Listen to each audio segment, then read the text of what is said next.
So let me begin with Himalaya. After the chips, let's see how software can be made secure. Thank you, Himalaya. Please. For the introduction. Good evening, everyone. My name is Himalaya Bansal, and I represent an organization, LDRA. It's a 40 years old company, and we work in the very core area of software safety and security, right? So Vivek mentioned a very important point that we have to build security right at the chip level, right? On the top of the hardware, we have software. So we also have to ensure that the software which is driving the functionality, right? Let it be the automotive, medical devices, or anything for that matter, that software also have to be safe and secure. I remember just yesterday I was doing some research. It was July 2011, right? There is one, if you will put in Google top 5 expensive accidents in the world, right? So it happened in Japan. There were 8 Ferraris, 1 Lamborghini, and so many other cars were there. Accident happened. Such an expensive accident, and believe me, nobody has died there. And when I put the same thing in Google, that, okay, Google, tell me that number of accidents in India. So the result was that every 1 minute, 4 people are dying. You see, there is a big gap. That gap, we need to solve it. And for that, we engineers are there, right? I'm sure everybody of us are the engineers, so we have to solve this problem. And I strongly advocate the fact that if we want to solve this problem, so standards play a very important role in that. Standards, it can be the functional safety standards, it can be the coding standards. So today I'm going to cover that if you have the software and you want to ensure that it is secure, right? So even though there may be many other practices might be there, but I am going to cover some of the best practices which I have taken from CERT. CERT also has, under Department of Defense, they have funded a project in Cambridge Mellon University, wherein they talk about top 10 secure coding best practices, right?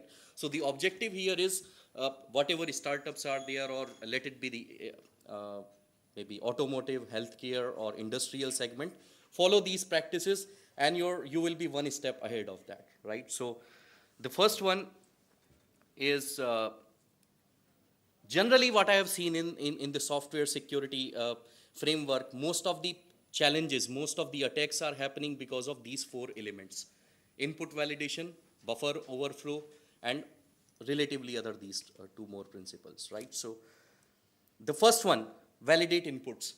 So in case of Internet of Things, we have a lot of sensors deployed, right? These sensors are taking some of the inputs. Imagine a scenario wherein your sensor is faulty, it is not working. What is that input which will come? Are you going to take that input blindly? Or what is your mechanism to do that? So data can be noisy, data can be bad, or anything could happen. So what standards say is you validate the input before you use it. And it has to start right in the data flow early as possible. You have the data flow, how your data is flowing in the software. Start validating the data, validating the input as early as possible, right? And second practice is heed compiler warnings. So when I was a student, I should not say that in front of everyone, but it's a common practice. We ignore the warnings and we look at what all errors are there, consider those errors, ignore the warnings, and let us go on. This thing can be done in case of web-based applications or all, maybe we can afford to do that. But in case of Internet of Things, we cannot even think about that. What we have to do is, in many of the compilers, highest level of warnings are there. You select that and make sure that we give importance to each and every warnings, right? And third one, which is very important, design for the security policies. So what used to happen is, in case of many of the things, product is already there in the market, and we start thinking about that, how do we secure it? We cannot secure a product if it is already there in the market. It has to start right at the development stage itself. So we need to consider security policies right at your design level, right at your architecture level, right? And then keep it very simple. Let me share one incident without mentioning the company name. I'm sure many of you know that 156 is the complexity, right? Wherein a general, maybe it depends on function to function, but complexity 10, 20, 30, 40, okay. But 156, it is not possible, right? So we need to make sure that your system is safe. I mean to say, you design at a very simple level, right? Don't make it too complex. And this is the principle, right? Default deny. We have a process of blacklisting or whitelisting. In case of IoT, I'm seeing daily attacks, new trends in the attacks are coming. Zero-day threats are going to come up, right? So what blacklisting process is also there, whitelisting is also there. So maybe in terms of security, we need to consider whitelisting approach for the security point of view, right? And this one adhere to the principle of least privileges. It is again coming from a military background. There used to be one principle called as need to know. Suppose I want to come inside this room, okay? I might be having all the permissions. I might be representing some, maybe NIMHA, this center, India Habitat Center, and I want to come inside, that is fine. But I need to know the purpose, why that person wants to come inside.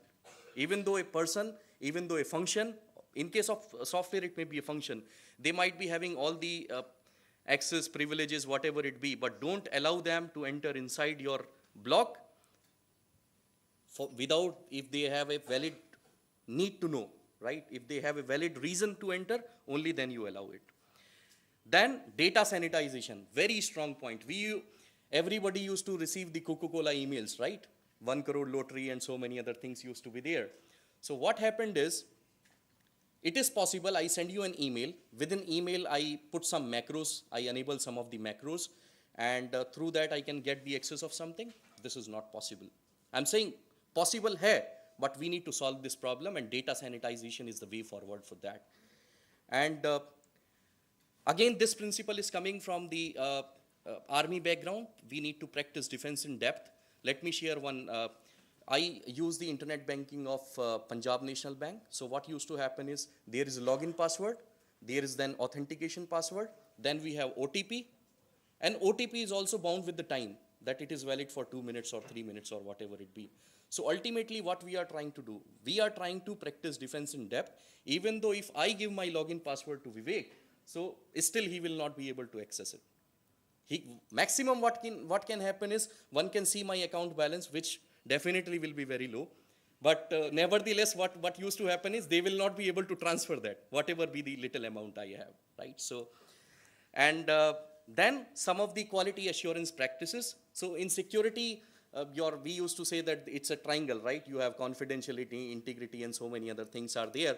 But there are some of the very good practices like static analysis approach, dynamic analysis, all those things. Follow it. And it's like a stool. Suppose if this stool is having 3 legs, right?